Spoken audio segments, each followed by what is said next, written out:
రాష్ట్రంలో 5 రోజులు మోస్తరు వర్షాలకు అవకాశం. ఆంధ్రాకు 2 రోజుల పాటు భారీ వర్షాల అలర్ట్. 3 రోజుల్లోనే Mahabubabad railway track ready. Golconda express రాకతో స్టేషన్లో జనం సంతోషం. ములుగులో పెనుగాలికి దెబ్బతిన్న అడవులపై పరిశీలన. కారణాలు అన్వేషించాలి, పచ్చదనం కాపాడుకోవాలన్న సీతక్క. పేదల్ని అడ్డుపెట్టి పెద్దలు తప్పించుకోలేరన్న రంగనాథ్. హైడ్రా పేరుతో బెదిరిస్తున్న వ్యక్తిని అరెస్ట్ చేసిన పోలీసులు. రాష్ట్రంలో 90% చెరువుల కబ్జా బీఆర్ఎస్ నేతలవే. పవర్ పోయినా వారికి మైకం దిగలేదన్న కాంగ్రెస్. ఎల్లుండి వరద ప్రాంతాల పరిశీలనకు బీజేపీ నేతలు. సిరిసిల్లలో క్లస్టర్ యాన్ డిపో కోసం సంజయ్ విన్నపం. వరద బాధితులకు ఒకరోజు వేతనం ఇస్తామన్న బీఆర్ఎస్. కేసీఆర్ సూచనతో ప్రకటించిన హరీష్ రావు.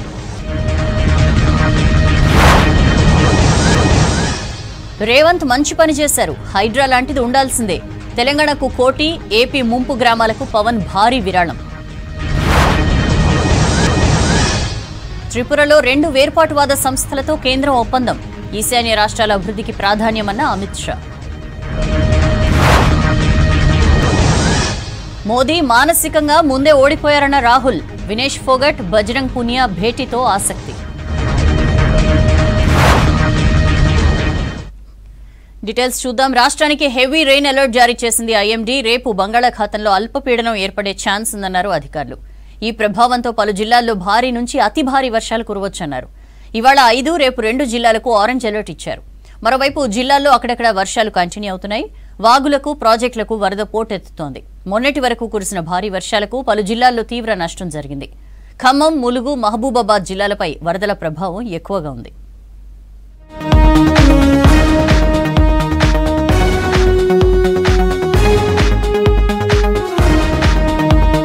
కోస్తాంధ్ర యానం పరిసర ప్రాంతాల్లో ఏర్పడిన ఆవర్తనం సముద్ర మట్టానికి 3.1 కిలోమీటర్ల ఎత్తులో కొనసాగుతుందన్నారు వాతావరణ శాఖ అధికారులు. రేపు బంగాళాఖాతంలో అల్పపీడనం ఏర్పడే ఛాన్స్ ఉందని తెలిపారు. సముద్ర మట్టానికి 1.5 కిలోమీటర్ల ఎత్తులో తూర్పు, మధ్య బంగాళాఖాతం వరకు రుతుపవన ద్రోణి కొనసాగుతుందని చెప్పారు. వీటి ప్రభావంతో రాష్ట్రంలో వర్షాలు కురుస్తాయని అంచనా వేశారు అధికారులు. ప్రస్తుతానికైతే మాత్రం మనకి మాన్సూన్ ట్రఫ్ దాదాపుగా రామగుండం నుంచి ఉత్తర కోస్తాంధ్ర మీదుగా 1.5 కిలోమీటర్ల ఎత్తుగా విస్తరించి ఉండడం. దీంతో పాటుగా ఉత్తర కోస్తాంధ్ర మీద ఒక ఉపరితల ఆవర్తనం అనేది కొనసాగుతూ ఉంది. ఈ ఉపరితల ఆవర్తన ప్రభావం మరియు ఈ మాన్సూన్ ఋతుపవనాలు కూడా మనకి యాక్టివ్గా ఉండడం వల్ల ఈ వచ్చే 5 రోజులు కూడా తెలంగాణ రాష్ట్రం మొత్తం మీదుగా విస్తారంగా వర్షాలు కురిసే అవకాశం కనిపిస్తుంది. రాష్ట్రానికి ఆరెంజ్ అలర్ట్ ప్రకటించింది ఐఎండీ. ఇవాళ, రేపు పలు జిల్లాల్లో భారీ నుంచి అతి భారీ వర్షాలు కురిసే ఛాన్స్ ఉందన్నారు అధికారులు. ఇవాళ 5, రేపు 2 జిల్లాలకు హెచ్చరికలు జారీ చేశారు. ఇక మిగతా జిల్లాల్లో ఉరుములు, మెరుపులతో కూడిన భారీ వర్షాలుంటాయని తెలిపారు. గంటకు 30 నుంచి 40 కిలోమీటర్ల వేగంతో ఈదురుగాలులు వీయొచ్చని చెప్పారు. ముఖ్యంగా ఈరోజు, రేపు చూసుకున్నట్లయితే కొన్ని జిల్లాలకి అక్కడక్కడ భారీ నుంచి అతి భారీ వర్షపాత సూచనలు కూడా కనిపిస్తున్నాయి. ముఖ్యంగా జయశంకర్, భూపాలపల్లి, మంచిర్యాల, కొమరంభీం, ఆసిఫాబాద్, ములుగు, భద్రాద్రి కొత్తగూడెంకి మనకి భారీ నుంచి అతి భారీ వర్షపాతం నమోదవుతుంది. అలాగే మనకి మహబూబాబాద్, జనగాం, వరంగల్ అర్బన్, రూరల్, అలాగే పెద్దపల్లి, జయశంకర్, పెద్దపల్లి, సూర్యాపేట, నల్గొండ జిల్లాలకి భారీ వర్ష సూచన అయితే ఇవ్వడం అయితే జరిగింది. జిల్లాల్లో అక్కడక్కడ వర్షాలు కంటిన్యూ అవుతున్నాయి. ఖమ్మం, వరంగల్, నల్గొండ, పెద్దపల్లి, మంచిర్యాల సహా పలు జిల్లాల్లో వర్షాలు కురుస్తున్నాయి. నిన్న సిద్దిపేట జిల్లాలో భారీ వర్షం కురిసింది. కోహెడ మండలం బస్వాపూర్ గ్రామంలో కుండపోత వానకు వరద నీరు ఇళ్లలోకి చేరింది. బస్వాపూర్ బ్రిడ్జి దగ్గర వరద నీటిలో 8 మంది కార్మికులు చిక్కుకోగా తాళ్ల సాయంతో కాపాడారు పోలీసులు. మంచిర్యాల, పెద్దపల్లి జిల్లాలో ఎడతెరిపి లేని వానకు డ్రైనేజీలు పొంగిపొర్లాయి. రోడ్లు జలమయమయ్యాయి. మంచిర్యాల పట్టణ కేంద్రంలోని సూర్యనగర్లో ఇళ్లలోకి వరద నీరు చేరింది. మహబూబాబాద్ జిల్లాలో గార్ల మండలంలో పాగాల వాగు ఉధృతికి గ్రామాలకు రాకపోకలు నిలిచిపోయాయి. బయ్యారం పెద్ద చెరువు మత్తడి పోస్తుంది. నిజామాబాద్ జిల్లా రేంషల్ మండలం కందకుర్తి త్రివేణి సంగమం దగ్గర గోదావరి ఉధృతంగా ప్రవహిస్తుంది. దీంతో తెలంగాణ, మహారాష్ట్ర మధ్య రాకపోకలు నిలిచిపోయాయి. వేల్పూరు మండలం అంసాపూర్, పోచంపల్లి మధ్య బ్రిడ్జి కొట్టుకుపోయింది. ఇందల్వై మండలంలో పెద్దవాగు ఉధృతంగా ప్రవహిస్తుంది. కరీంనగర్ జిల్లా చిగురుమామిడి మండలంలో ఎల్లమ్మ వాగు ఉప్పొంగుతుంది. ఎల్లమ్మ వాగు నుంచి మోయతుమ్మెద వాగుకు భారీగా వరద వస్తుంది. భద్రాద్రి కొత్తగూడెం జిల్లా ఇల్లందులపాడు చెరువు అలుగు ఉధృతంగా ప్రవహిస్తుంది. దీంతో రాకపోకలు నిలిచిపోయాయి. ఇల్లందు పట్టణంలోనూ కల్వట్టులు, బ్రిడ్జిలపై నుంచి బుగ్గవాగు పారుతుంది. ఇప్పటివరకు కురిసిన భారీ వర్షాలకు జిల్లాలో జనజీవనం అస్తవ్యస్తమైంది. ఖమ్మం, ములుగు, మహబూబాబాద్ జిల్లాలో వరదల ప్రభావం తీవ్రంగా ఉంది. భారీ ఈదురుగాలులకు ములుగు అటవీ ప్రాంతంలో భారీ చెట్లు నేలకూలాయి. దాదాపు 500 ఎకరాల విస్తీర్ణంలో 50,000 వరకు చెట్లు నేలకూలాయి. ఖమ్మం నగరంలోని మున్నేరు పరివాహక ప్రాంతమైన బొక్కలగడ్డను వరద అతలాకుతలం చేసింది. ఇందిరానగర్ నుంచి అల్లిపురం రోడ్లు పూర్తిగా ధ్వంసమయ్యాయి. మహబూబాబాద్ జిల్లా ఆఖిరువాగులో వచ్చిన వరద ముంపు బాధితులకు తీరని నష్టాన్ని మిగిల్చింది. సీతారాం తండాలోని ఓ ఇంట్లో కూతురు పెళ్లి కోసం ముందుగానే తెచ్చిపెట్టుకున్న బియ్యం ఆఖిరువాగులో వరద పాలైంది. సూర్యాపేట జిల్లాలోని భారీ వర్షాలు కురిశాయి. కోదాడ పట్టణాన్ని వరదలు ముంచెత్తాయి.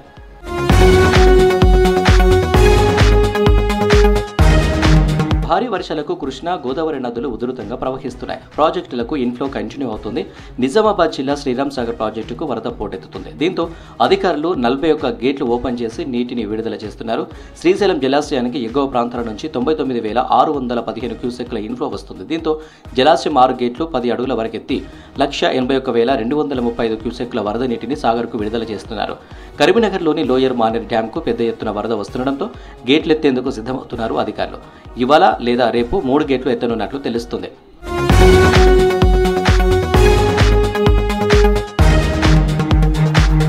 నాగార్జున సాగర్ ప్రాజెక్టుకు వరద తగ్గింది. ఎగువ ప్రాంతాల నుంచి ఇన్ఫ్లో తక్కువగా వస్తుండటంతో 24 గేట్లు మూసివేశారు. ప్రస్తుతం 2 గేట్ల నుంచి దిగువకు నీటిని విడుదల చేస్తున్నారు. ప్రస్తుతం ప్రాజెక్టుకు 2,32,765 క్యూసెక్కులుగా ఉండగా అవుట్ఫ్లో 53,000 క్యూసెక్కులుగా ఉంది.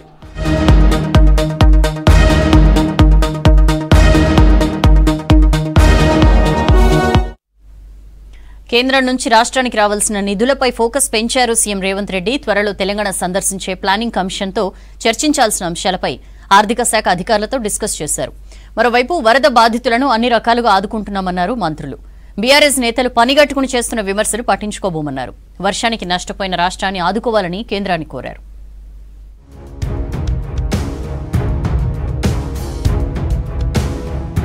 ఈ నెల 9, 16న తెలంగాణలో పర్యటించనుంది 16వ ఫైనాన్స్ కమిషన్. దీంతో డిప్యూటీ సీఎం భట్టి విక్రమార్క ఆర్థిక శాఖ అధికారులతో సమావేశమయ్యారు సీఎం రేవంత్ రెడ్డి.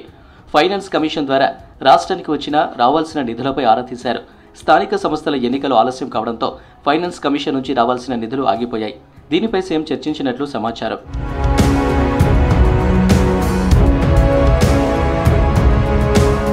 రాష్ట్రంలో వానలు, వరదలపై స్థానిక పరిస్థితులకు అనుగుణంగా ప్రణాళిక రెడీ చేసి పనులు చేపట్టాలన్నారు మంత్రి సీతక్క. వరద ప్రాంతాలు ఎప్పటికప్పుడు పారిశుద్ధ్య పనులు పూర్తి చేయాలని సూచించారు. గ్రామంలో ఓవర్ హెడ్ వాటర్ ట్యాంకులను శుద్ధి చేయాలన్నారు. తాగునీటి క్లోరినేషన్కు అధిక ప్రాధాన్యత ఇవ్వాలని చెప్పారు. విధుల్లో నిర్లక్ష్యంగా వ్యవహరిస్తే కఠిన చర్యలు తీసుకుంటామని హెచ్చరించారు. హైదరాబాద్ సెక్రటేరియట్లో పంచాయతీరాజ్, గ్రామీణాభివృద్ధి, గ్రామీణ మంచినీటి సరఫరా శాఖలపై సమీక్ష నిర్వహించారు మంత్రి సీతక్క. జిల్లా అధికారులతో టెలికాన్ఫరెన్స్లో పలు సూచనలు చేశారు. మన పంచాయతీరాజ్, రోడ్స్, అదే విధంగా మిషన్ భగీరథ అధికారులు ఒక సమన్వయంతో మరి హెల్త్ డిపార్ట్మెంట్ కావచ్చు, పోలీస్ డిపార్ట్మెంట్ కావచ్చు, వాళ్ళతోటి కోఆర్డినేషన్ చేసుకోవాలి. ఇప్పుడు వర్షాలు అనేది రాష్ట్ర వ్యాప్తంగా మొదలైంది. దాంతో పాటు ఇళ్లలో కూడా పెద్ద ఎత్తున బురదలు వస్తున్నాయి. దాని క్లీనింగ్ బాధ్యత కూడా మనదే. ములుగు అడవుల్లో సుడిగాలితో భారీగా చెట్లు నేలకూరడంపై విచారణకు ఆదేశించామన్నారు మంత్రి సీతక్క. డ్రోన్ కెమెరాల సహాయంతో జరిగిన నష్టాన్ని అంచనా వేయాలని ఆదేశాలు జారీ చేశామన్నారు. అదే సుడిగాలి గ్రామాల్లో వచ్చి ఉంటే తీవ్ర ప్రాణనష్టం జరిగి ఉండేదన్నారు. సమ్మక్క, సరళమ్మ దీవెనలతో సుడిగాలి ఊర్ల మీదకు రాలేదన్నారు. సచివాలయం నుంచి పీసీసీఎఫ్, డిఎఫ్ఓలతో టెలిఫోన్లో మాట్లాడారు మంత్రి సీతక్క. మరి తాడువాయి నుంచి మేడారం సమ్మక్క సారలమ్మ వెళ్లే దారిలో 500 ఎకరాలలో 78,000 చెట్లు ఆ గాలికి మొత్తం 31వ తారీఖు నాడు కురిసినటువంటి భారీ వర్షాలు, సుడిగాలి రావడంతో 78,000 ఓన్లీ డ్రోన్ కెమెరా ద్వారా, కానీ చెట్టు నుంచి చెట్టు కౌంట్ చేస్తే అది లక్షలలో ఉండొచ్చు అనేది అనిపిస్తా ఉంది. ఇట్లాంటి నష్టం ఈ సుడిగాలి నిజంగా మేడారం మీద గనక వచ్చుంటే ఇవాళ ఆ ఊరు అసలు ఆనవాళ్లు కూడా ఉండేది కాదనేది ఇప్పుడు మాకు భయం వేస్తుంది. రాష్ట్రంలో భారీ వర్షాలు, వరదలపై అలర్ట్గా ఉన్నామన్నారు మంత్రి శ్రీధర్బాబు. వరుసగా కురుస్తున్న భారీ వర్షాలతో అధికారులు ఎప్పటికప్పుడు ప్రజలను అప్రమత్తం చేస్తూ ఎలాంటి ఆస్తి నష్టం, ప్రాణనష్టం జరగకుండా చర్యలు తీసుకోవాలని ఆదేశించారు. పెద్దపల్లి జిల్లా మంథని దగ్గర గోదావరి నీటి ప్రవాహాన్ని పరిశీలించారు మంత్రి శ్రీధర్బాబు. రాష్ట్రంలోని ప్రాజెక్టులకు వస్తున్న వరదను ఎప్పటికప్పుడు అంచనా వేస్తూ దిగువకు వదులుతున్నామని వివరించారు. లోతట్టు ప్రాంతాల్లో ఉంటున్న గోదావరి పరిహారిక ప్రాంతాలకు సంబంధించిన గ్రామస్తులందరినీ కూడా మేము కోరుతా ఉన్నాం, అప్రమత్తంగా ఉండాలని. అధికార యంత్రాంగం సంబంధించి పూర్తి స్థాయిలో చర్యలు తీసుకుంటుంది. తగు విధమైన సమాచారంతో ఈరోజు మహారాష్ట్రలో పడతా ఉన్న వర్షాలు, మన ప్రాజెక్టులో ఉన్న నీటి నిల్వ, అన్నిటిని కూడా దృష్టిలో పెట్టుకొని కింది దాకా భద్రాచలం వరకు కూడా మరొక ప్రణాళికను సిద్ధం చేసుకొని నీటిని వదులుతూ ఉన్నాం.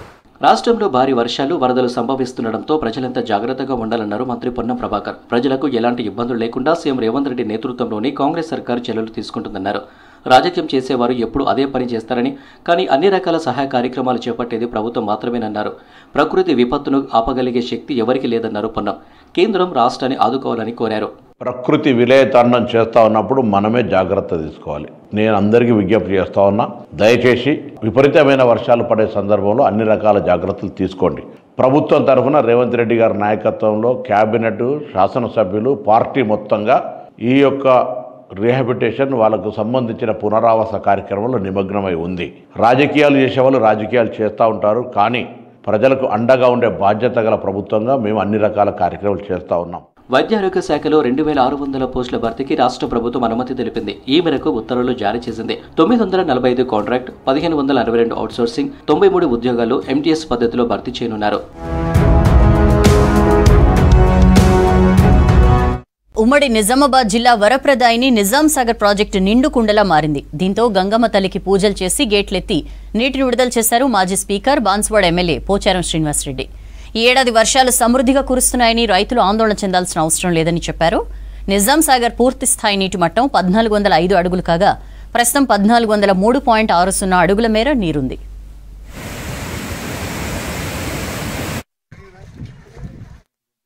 ఇది ప్రపంచంలో మొదటి ప్రాజెక్ట్ ఇది, కాబట్టి దీన్ని మనం మర్చిపోకుండా దీని అభివృద్ధి కోసం కలిసికట్టుగా కృషి చేయాల్సిన అవసరం ఉంది. చింతించాల్సిన అవసరం లేదు. బ్రహ్మాండంగా నీళ్లున్నాయి. మొదటి పంటకైతే నీళ్లు తీసుకోండి, పంటలు పండించుకోండి. యాసంగి పంటకు కూడా అధికారులు ఇక్కడ ఉన్నారు. మీటింగ్ పెట్టుకుని జిల్లా నీటిపారుదల సలహా సంఘ సమావేశాన్ని ఏర్పాటు చేసుకుని మళ్ళీ రెండో పంటకు ఎప్పుడు నీళ్లు ఇవ్వాలి, ఎంత ఇవ్వాలి అనేది కూడా నిర్ణయం తీసుకుంటాం. కాబట్టి రైతులు కూడా ఏమీ బెంగపడే అవసరం లేదు, ఫికర్ చేసుకోవాల్సిన అవసరం లేదు. హాయిగా పంటలు పండించుకోవాల్సిందిగా కోరుకుంటూ ఈరోజు మరొకసారి నిండు కుండలాగా నిజాం సాగర్ నింపినటువంటి భగవంతుడికి హృదయపూర్వకమైనటువంటి. హైడ్రా డబ్బులు అడిగితే పోలీసులకు ఫిర్యాదు చేయాలన్నారు కమిషనర్ రంగనాథ్. హైడ్రాను నీరుగార్చేందుకు ప్రయత్నిస్తే కఠిన చర్యలు తప్పవని హెచ్చరించారు. చెరువుల కబ్జాలను, ఆక్రమణలను తొలగించడమే హైడ్రా లక్ష్యమని తెలిపారు. మరోవైపు హైడ్రా పేరుతో వసూళ్లు చేస్తున్న వ్యక్తిని అరెస్ట్ చేశారు పోలీసులు.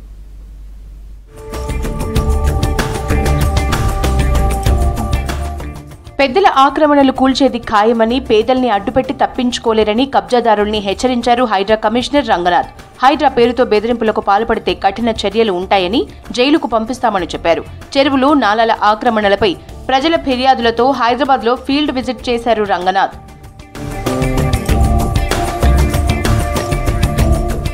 గ్రేటర్ రెవెన్యూ అధికారులతో కలిసి తిరుమలగిరి నాలా, న్యూ మిర్జాల్ గూడలోని చిన్మయ్య మార్గ ఆక్రమణల్ని పరిశీలించారు రంగనాథ్.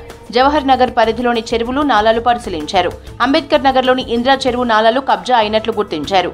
మాజీ మేయర్ మేకల కావ్య ఫామ్ హౌస్ అనుమతులపై ఎంక్వైరీ చేశారు.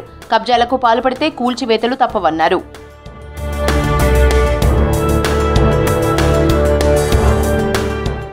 హైడ్రా పేరుతో బెదిరింపులకు పాల్పడితే కఠిన చర్యలు ఉంటాయని హెచ్చరించారు రంగనాథ్. హైడ్రా పేరుతో డబ్బులు డిమాండ్ చేస్తే ఏసీబీకి ఫిర్యాదు చేయాలని సూచించారు. ACB DG, ACB toll free number 1064 కి కాల్ చేయాలని చెప్పారు. హైడ్రా పేరుతో బెదిరిస్తే మోసపోవద్దని, ఏదైనా సమస్య ఉంటే హైడ్రా అధికారుల్ని సంప్రదించాలని ట్వీట్ చేశారు తెలంగాణ పోలీసులు. హైడ్రా పేరుతో డబ్బు వసూళ్లకు పాల్పడిన వ్యక్తిని అరెస్ట్ చేశారు పోలీసులు. సంగారెడ్డి జిల్లా అమీన్పూర్ ప్రాంతానికి చెందిన విప్లవ్ సిన్హా సామాజిక కార్యకర్త ముసుగులో స్థానిక బిల్డర్లను డబ్బుల కోసం బెదిరించాడు. మంత్రులు, ఉన్నత అధికారులు, రాజకీయ నేతలతో దిగిన ఫోటోలతో నిందితుడు దందా కొనసాగిస్తున్నట్లు తెలుస్తోంది. బాధిత బిల్డర్ ఫిర్యాదుకు స్పందించిన రంగనాథ్ రంగారెడ్డి ఎస్పీకి సమాచారం ఇచ్చారు. అమీన్పూర్ పోలీసులు విప్లవ్ సిన్హాను అరెస్ట్ చేసి కేసు దర్యాప్తు చేస్తున్నారు. విజయవాడలో భారీ వరదలకు బుడమేరు ఆక్రమణలే కారణమన్నారు AP deputy CM Pawan Kalyan. ఏపీలో ఆక్రమణలు తొలగించడానికి హైడ్రా తరహా వ్యవస్థ అవసరమన్నారు. వరదలతో నష్టపోయిన ప్రజలను ఆదుకునేందుకు సినీ, ఉద్యోగ, వ్యాపార, రాజకీయ ప్రముఖులు పెద్ద ఎత్తున ముందుకొస్తున్నారు. తోచిన సాయం చేసి బాధితులకు అండగా నిలుస్తున్నారు దాతలు.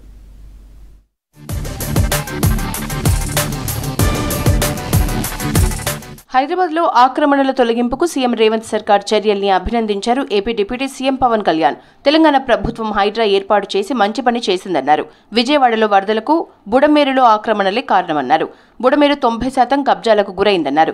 విపక్షాలు వరదలపై కూడా రాజకీయం చేస్తున్నాయన్నారు పవన్ కళ్యాణ్.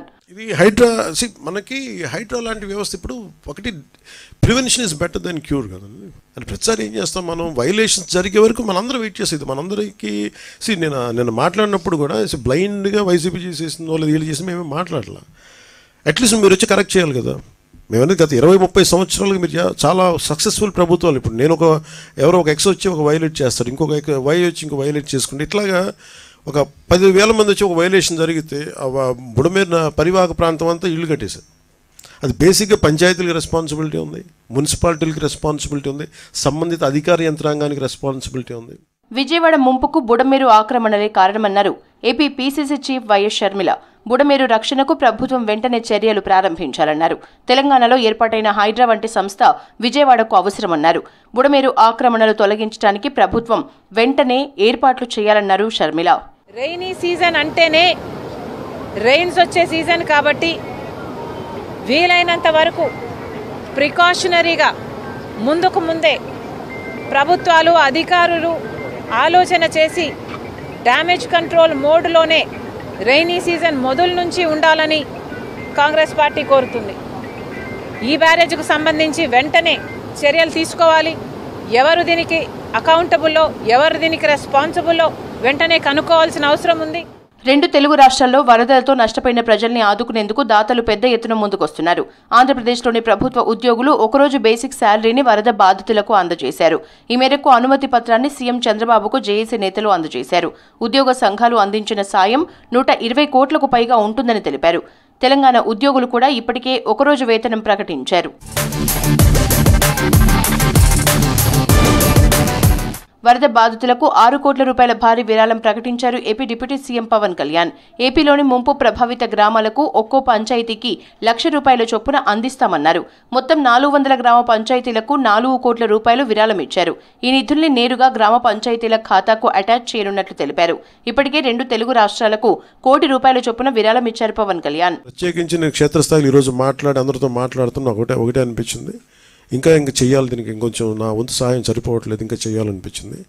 సో దాదాపు 400 పంచాయతీలు అనుకుంటే నేను ఒక్కొక్క పంచాయతీకి వ్యక్తిగతంగా నా తరపు నుంచి 1,00,000 రూపాయలు డైరెక్ట్ పంచాయతీకి వెళ్ళేలాగా ఎలాగ ఉండాలి అనేది. సో నా సైడ్ నుంచి నేను ఇచ్చి 400 పంచాయతీలకి ఈ 1,00,000 రూపాయల చొప్పున కనీసం పారిశుద్ధ్య పనులకు కొంచెం సహాయకారిగా ఉంటుంది అనేది. ఏపీ సీఎం చంద్రబాబు సతీమణి నారా భువనేశ్వరి 2 తెలుగు రాష్ట్రాలకు వరద సాయం ప్రకటించారు. ఏపీ తెలంగాణకు 1 కోటి రూపాయల చొప్పున విరాళం ఇచ్చారు. సినీ నటులు కూడా బాధితులకు సాయం అందిస్తున్నారు. ప్రముఖ నటుడు ప్రభాస్ 2 రాష్ట్రాలకు 1 కోటి రూపాయల చొప్పున విరాళం అందించారు. ఈ విపత్తు నుంచి ప్రజలు త్వరగా కోలుకోవాలన్నారు. అలాగే రామ్ చరణ్, చిరంజీవి చెరో 50 లక్షల్ని 2 రాష్ట్రాలకు ఆర్థిక సాయం చేశారు.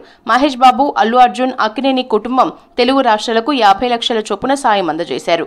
సినీ నటుడు సోను సూద్ సహా మరికొంతమంది సాయానికి ముందుకొచ్చారు. So हम लोगों को मिलकर उनके वापस घर बनाने हैं, उनकी जिंदगी को वापस नॉर्मलाइज करना है. तो हम लोग कोशिश कर रहे हैं कि ज्यादा से ज्यादा सामान उन तक जल्द से जल्द पहुंचे. सबसे पहले तो मैं धन्यवाद देना चाहता हूं तेलंगाना सरकार का, चंद्रबाबू नायडू सरकार, आंध्रा की पूरी गवर्नमेंट और एनडीआरएफ की टीम्स जो उनकी जिंदगी वापस नॉर्मल करने में लगे हुए हैं. उनको दिल से धन्यवाद. ఏపీ తెలంగాణ రాష్ట్రాల సీఎం సహాయ నిధికి వరద సాయం కింద చెరో 10 లక్షల రూపాయలు అందించారు సుప్రీంకోర్టు మాజీ చీఫ్ జస్టిస్ ఎన్వి రమణ. చెక్కుల్ని 2 రాష్ట్రాల రెసిడెంట్ కమిషనర్లకు అందజేశారు.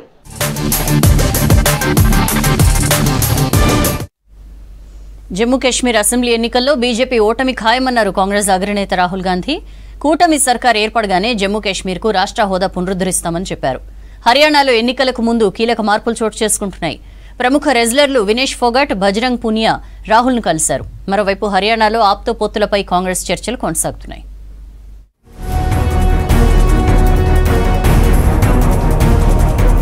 పదేళ్ల బీజేపీ పాలనలో జమ్మూ కాశ్మీర్ ప్రజలు అణచివేతకు గురయ్యారన్నారు ఎల్ఓపీ నేత రాహుల్ గాంధీ.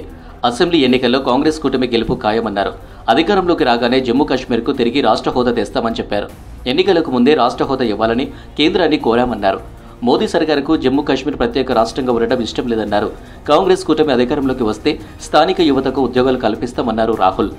और जम्मू कश्मीर के लोगों से छीना जा रहा है, तो हमारा पहला कदम जम्मू कश्मीर को स्टेटहुड वापस देने का होगा।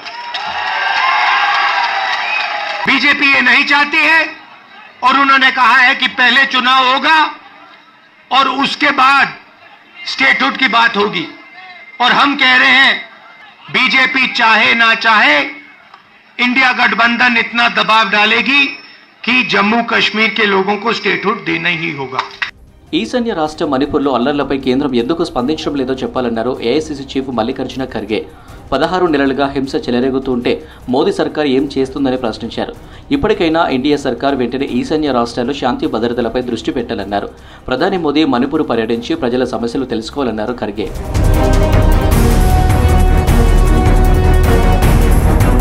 అసెంబ్లీ ఎన్నికల ముందు హర్యానాలో రాజకీయాల్లో కీలక మార్పులు చోటు చేసుకుంటున్నాయి. కాంగ్రెస్ అగ్రనేత రాహుల్ గాంధీని రెజ్లర్లు వినేష్ ఫోగట్, బజరంగ్ పూనియా కలిశారు. ఆ తర్వాత Congress party general secretary KC వేణుగోపాల్తో భేటీ అయ్యారు. హర్యానా అసెంబ్లీ ఎన్నికల టైంలో వీరి భేటీ ప్రాధాన్యత సంతరించుకుంది. కాంగ్రెస్ తరపున వినేష్ బజరంగ్ పూనియా ఎమ్మెల్యేగా పోటీ చేసే అవకాశం ఉన్నట్లు తెలుస్తుంది. That's all for now.